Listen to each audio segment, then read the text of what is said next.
Hello කට්ටිය කොහොමද? ඔන්න අදත් ආවා ඔයාලට අලුත් මලුත් වීඩියෝ අරගෙන. ඔන්න ඉතින් අද ඔයාලට අරන් ආවේ මාළුවේ මුතිය හදාගන්න විදිය. වීඩියෝ එකට යන කලින් වීඩියෝ සබ්ස්ක්‍රයිබ් කරලා දාන්න දැම්ම වීඩියෝ එකට ලයික් එකක්. එහෙනම් ඉතින් වැඩි කතා නැතුව අපි යමු වීඩියෝ එකට. මතක ඇතුව බෙල් අයිකන් එක ඕල් දාලා තියාගන්න. ළමයි මෙන්න මම මාළුවේ මුල් තියන්න යන්නේ. ඕගොල්ලන්ට දැනගන්න දන්නේ නැතියට කියලා දෙන්න. මෙන්න මේ ආකාරයට තමයි හට්ටිය අරගෙන හට්ටිය අඩියට කුරුඳු කොළ අඩු කරලා ඊට පස්සේ ලින්නෝ මාළු හරි කෙලවල්ලු හරි අපි අරගෙන කෑල්ලෙන් කෑල්ලට මෙන්න මේ මිශ්‍රණය මේකනේ. මේ මිශ්‍රණය තවරලා මෙහෙම කෑල්ලෙන් කෑල්ලට අපි අඩු කරනවා හට්ටියේ. මේකට මම දාලා තියෙනවා කුරුඳු පොතු. ඒ කියන්නේ මේ මිශ්‍රණයට දාලා තියෙන කුරුඳු පොතු සිදුවන ගම්මිරිස් කුඩු යහමින් ගොරක තම්බල ගන්න කෑලි පේස්ට් එක තියන අයට එහෙමයි. නැති අයට ගොරක තමයි යහමින් ඕන ගොරක ගම්මිරිස්.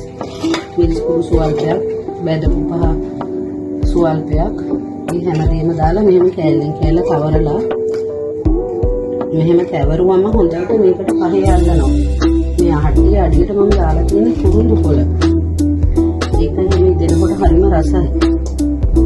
ඊපස්සේ අපි කිරල් කොළයකින් මේ උඩින් වහලා මේක ලිපේ තිබ්බම තවත් රහයි සුවඳයි. මේ කුරුඳු කොළ වලට මොකද හානියක් වෙන්නේ නැහැ. අපි මේ මිශ්‍රණය මෙහෙම තියලා හැදුවම. මොන ළමයි බලා ගන්න මම මේ විදිහට තමයි මාළු කෑලි ටික හදාගන්න. දන්නේ නැති අයට දන්න අය ගොඩක් ඇති. ඒක ඉතින් මම මේ දන්න නැති අයට ඒ කියන්නේ අලුතෙන් ඉතින් ওই කසාද බඳපු ළමයි ඉන්නවනේ. ඒගොල්ලන්ට පුරුදු වෙන්න තමයි මම මේ කියලා දෙන්නේ. ඉතින් ඔයාලා බලාගන්න දැන් මේ මිශ්‍රණය තියෙනවනේ. ඊට පස්සේ මම මේක ටික ටික මෙහෙම මේකට දානවා. මේක හරි සුවඳයි මේ මිශ්‍රණේ. හොඳට ඇඹුණට ඔක්කොම තියෙනවා. මේ ඉස්ම ඉතුරු වුණත් මේව කන්න පුළුවන් හොඳට අපිට. මේ ඉතින් රහස් වට්ටෝරු මට නම් කවුරුවක්වත් මේවා කියලා දීලා නෙමෙයි. මගේ අත්දැකීමෙන්මයි මම කරන්නේ. ඊට පස්සේ අපි මේක ටිකක් මෙහෙම හොල්ලනවා. ඊට පස්සේ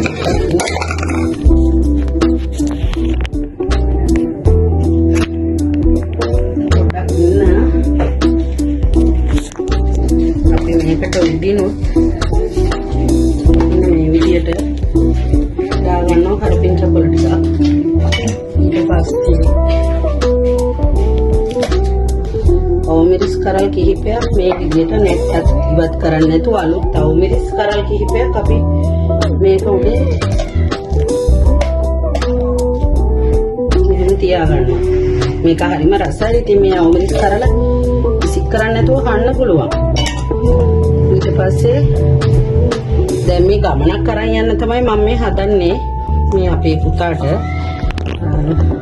ඉතින් මේක තව තියනවා චුට්ටක් කොහොම ඉන්න. මේකට මම පොඩි දෙයක් කරනවා. මේක තියාගෙන කන්න පුළුවන් විදියට තමයි මම මේක හදන්නේ. එකත් ඔයගලන්ට කියලා දෙන්නම්.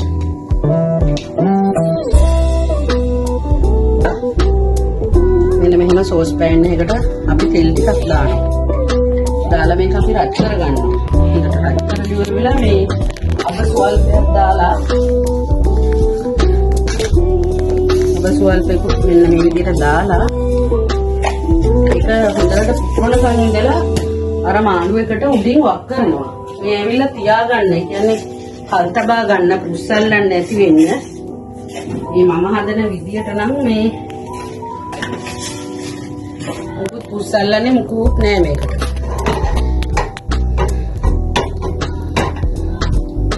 අන්න බලාගන්න ඕගොල්ලෝ. දැන් මේක රත් වෙගෙන ඉන්නේ.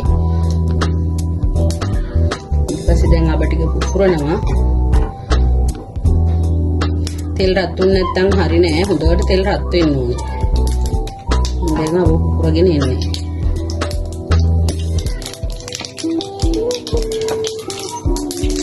බලන්න දැන් මේකට උඩින් මම මේ උණුහල් සුවල්පයකුත් දාලා තියෙන්නේ. දැන් අපි මේ තේ ටික මෙහෙම උඩින් මෙහෙම වක් කරනවා. දැක්කනේ? ඔන්න එහෙනම් මාළු ඇඹුල් තියල් එක මම හදන ක්‍රමයට. තව ක්‍රම තියෙනවා. මේ ඇවිල්ලා මම හදන ක්‍රමේ. ඔන්න මගේ ළමයින්ට පුරුදු වෙන්න හැදුවා. ඉතින් හදලා ඉවරලා කන්නයි තියෙන්නේ. එන්න ලිපේ තිබ්බා. දැන් අපි සුළු වෙලාවක් මේක වසා තබනවා.